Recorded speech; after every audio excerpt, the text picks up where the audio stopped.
They told me, this is gonna sound crazy, but hold the baby in. Don't push. And I was like, what do you mean?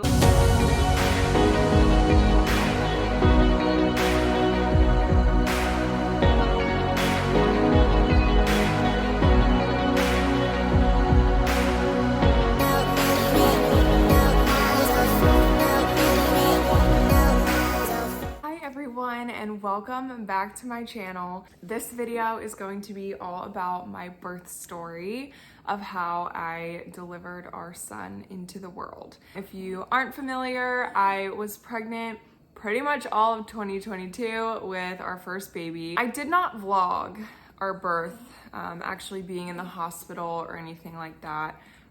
In the moment, it just was a lot, and what things transpired into was even more, and I couldn't have imagined vlogging. You hear a baby cooing in the background, it's because he's right here on the floor next to me, so just enjoy the sweet, sweet sounds of baby cooing. Anyways, so a few days after he was born, I wrote down kind of like a brief, synopsis of everything that happened on the day that he was born so that I would remember, because I knew I probably wouldn't film this video until much later.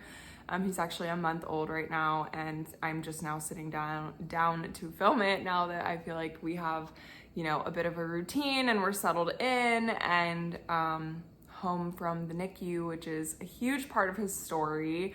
That I'm only going to briefly touch on in this video because I'm going to make the NICU story video its own video. There's just too much to unfold there. On Friday, September 30th, I woke up to my water breaking in the bed. I was sleeping and all of a sudden kind of rolled, turned over, what have you, and my water broke. I felt a gush of water in the bed, stood up, and the water was just like streaming down my leg, and I was like, Jordan, oh my god, my water just broke. Like, I knew. I called my doctor and she told me to start getting ready, going to the hospital, and I was like, alrighty, sounds good. At that point, I could feel the contractions starting. They were not bad at all, very tolerable, but I was like, in my head I was like, okay, contractions are starting.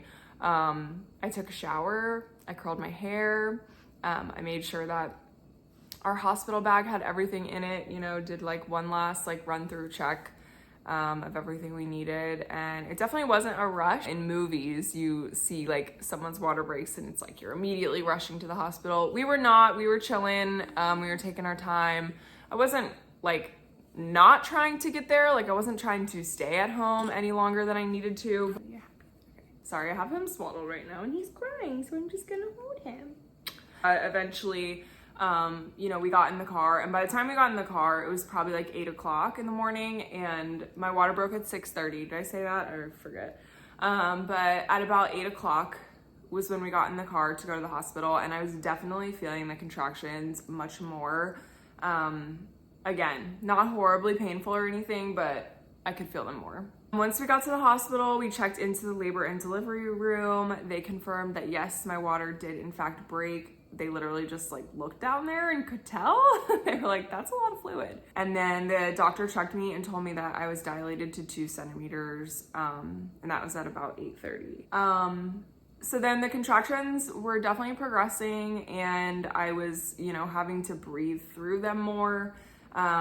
They were by no means scream your head off painful, but I was definitely, like I said, having to breathe through them more and just concentrate on the contraction as it was happening. At around 11 o'clock in the morning, I was about 3 centimeters dilated, and I decided at that point to put in the order for the epidural because I didn't know how long it would take for the anesthesiologist to get down to the room and to actually get the epidural and for it to kick in and all of that. And I wanted to make sure that, by the time I felt like I really needed it, that I definitely had it. He got there pretty quickly within the hour, and I got the epidural around noon when I was about 4 centimeters dilated. I did natural labor up until about 4 centimeters, and props to anyone that can go farther or has gone farther than that, because at that point I was like, yep, I don't want to feel, this pain anymore. And I felt like, looking back, I got the epidural at the perfect time, which was about 4 centimeters dilated, and I was about 6 hours into labor at that point. The epidural itself, I was so nervous to get the epidural, you guys. It was like one of the things that I was most scared about for birth, and it ended up being one of the least like traumatizing, painful things out of the whole experience. The epidural was not bad at all. If you're scared to get an epidural, do not be scared.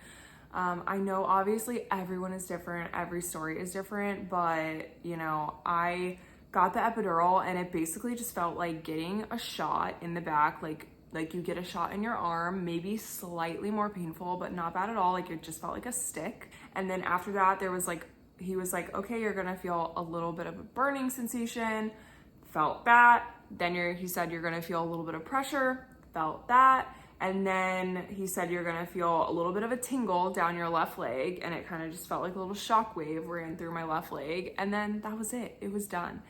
It was not bad at all. The pros of the epidural heavily outweighed the cons of getting it. It was definitely worth it, and it was not bad at all. After the epidural, I was feeling the contractions significantly less. The only complication I had with the epidural is what was explained to me as a hot spot. So basically I got the epidural, and I guess the way it was placed, my left side was super numb. My right side was not so much. And so all of the pain of the contraction that I was having was being localized like to the right side in this one spot on my like abdomen, almost where my uterus is. I was feeling the pain of the contraction like centered in that spot instead of like in my whole body or being spread out. So that was a little painful. All I had to do was like turn and lay on my right side. The doctor explained it to me like whichever side you're laying on, all the medication is gonna like seep to that side and like medicate that side. So if you switch sides, it will help like equalize it or balance it out. That's what I did. It definitely helped. I don't feel like it ever like got fixed completely. I know I read afterwards that sometimes the anesthesiologist can come in and like fix it, but he didn't. I just kind of dealt with it and it ended up being fine. So the doctors continued to check me. At around 2 p.m., I was 5 centimeters dilated.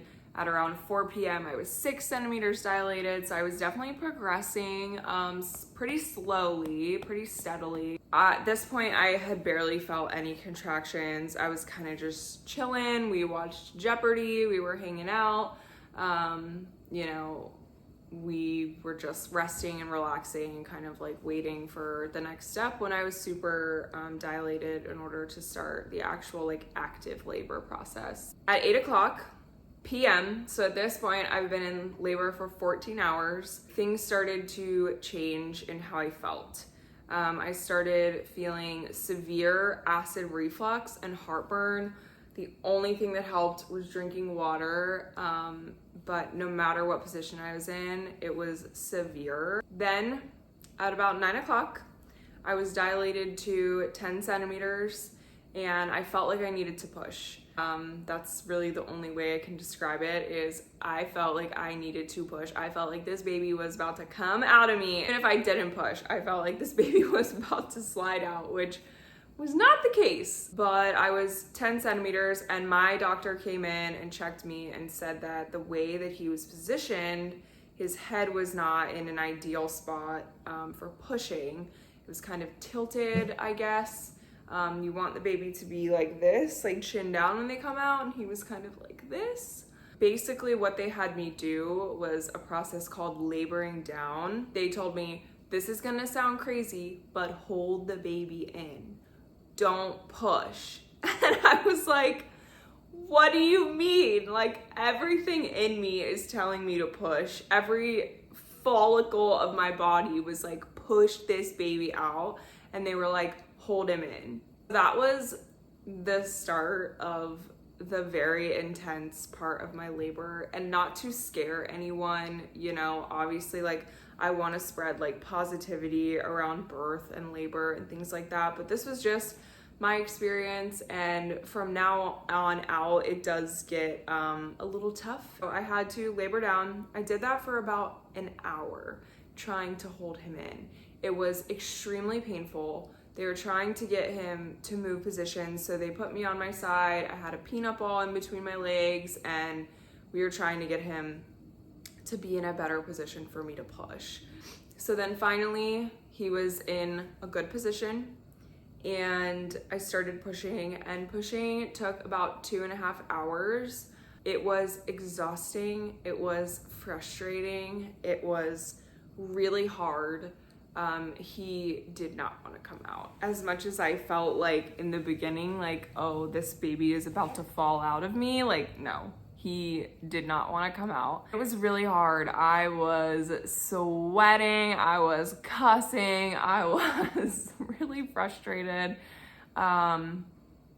squeezing the living daylights out of Jordan's hand. This was definitely the hardest part of delivering him.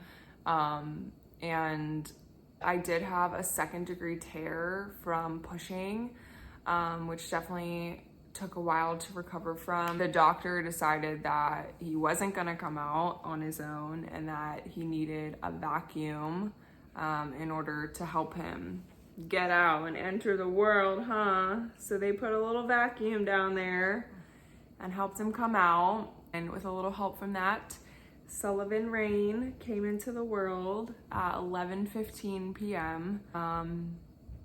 You know, I've always had moms tell me that when your baby's born, you know, you go through all this pain, you go through all this whole process of delivering, and it's obviously not easy. It's hard, it's painful, it's exhausting, it's excruciating at moments, and after you do all that and your baby's born, you get to hold your baby. And everyone has told me that your pain and everything that you just experienced like melts away. And after he was born, the doctor like wasn't giving him to us, and I was like, what the heck, like give me my baby. And they were concerned about his head because of the way that he traumatically entered the world, through like, you know, the very difficult pushing process, the way his head was positioned, and the fact that we had to use a vacuum. He did suffer from a cephalohematoma, which is, you know, accumulation of blood under the scalp. So his head, although it's perfect now, was a little misshapen when he first came out, and they let me hold him for about 1 minute, and then they were like, he needs to go to the NICU. They kind of gave us the option if Jordan wanted to stay with me or if he wanted to go with Sully, and I said absolutely go, and he absolutely wanted to go as well, so he did. And I was terrified. I was so scared. Everyone was telling me that it was gonna be okay. They just wanted to monitor, you know, his head for swelling and his body for jaundice, and all these things were like being told to me. And, you know, all I'm hearing and seeing is like, my baby's going to the NICU and I'm not going with him, and he's not here with me. And it was one of the hardest things I've ever had to do. I had to stay in that recovery room for 2 hours. Until I was able to go see him and able to get up to like the postpartum recovery room. Jordan came back down after about an hour, kind of like updated me and like showed me the pictures that he had taken of him and how he was doing and everything. And I was just tears, like nonstop crying. Called my mom, called my best friend. I just needed to talk to someone because I was alone. I was like literally making conversation with the nurses because I was like so lonely and scared and just like wanted to be with Jordan and be with Sully. And it was really, really hard. At about 1:30 in the morning, I was finally able to take the elevator upstairs in a wheelchair and get, you know, situated in our recovery room. And I was just like, I want to see my baby. I want to see my baby. I still hadn't seen him at this point. He was delivered at 11:15 p.m. and it was 1:30 in the morning, and I still like literally had barely held him. We went to the NICU, finally saw him, got to hold him, got to like do some skin to skin, and we stayed there until about 4 o'clock in the morning, until I was literally so exhausted that I thought my eyes were gonna like fall out of my head. I was like, I need to go to sleep.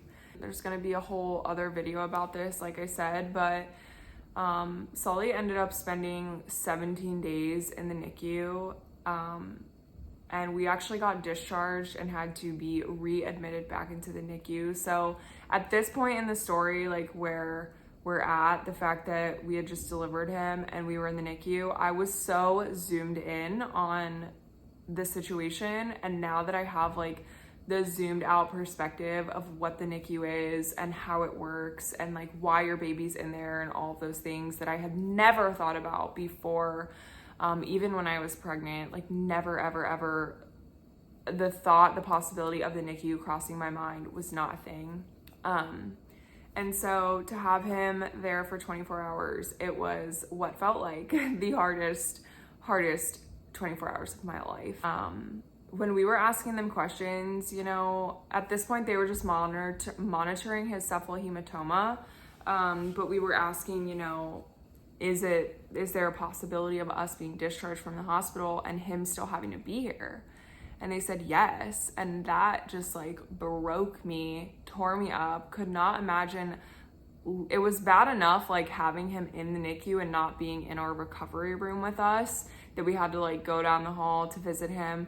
I couldn't imagine leaving the hospital without him. Like, oh my God, I was just not in a good space mentally. And, you know, that's a whole other thing. But the thought of having to leave my baby, like, just freaking broke me. So after 24 hours of tests and observation, they finally brought him to our room. This was Saturday night, so we delivered him Friday night, and this was Saturday night at about 10 p.m. that they finally brought him to our room and told us that he would be discharged with us the next day. And we were so relieved to find out, you know, that we would get to leave the hospital with our baby. His recovery was great. There was no additional swelling. And so they felt confident that he was ready to, you know, be discharged and go home with us, which is so exciting. That is the birth story of how Mr. Sullivan Rain came into the world. We went to his first pediatrician appointment and got readmitted back into the NICU. So from there, our story changes, and so much happened in those 2 weeks that he was in the NICU following that pediatrician appointment that absolutely just rocked our world. Like, by no means did I think that after I left the hospital with my baby that we would be going back to the NICU and going back to what we had no idea would be like the craziest experience of our freaking lives. But yes, that is his birth story. I'm so happy that I am here and he is here, and we are now healthy and happy. And yeah, we're just enjoying this first month of life. That is gonna be it for his birth story. Thank you guys so much for watching. If you are a mama to be, or you just like watching pregnancy videos, whatever the fact is, thank you for being here. Thanks for watching. Bye.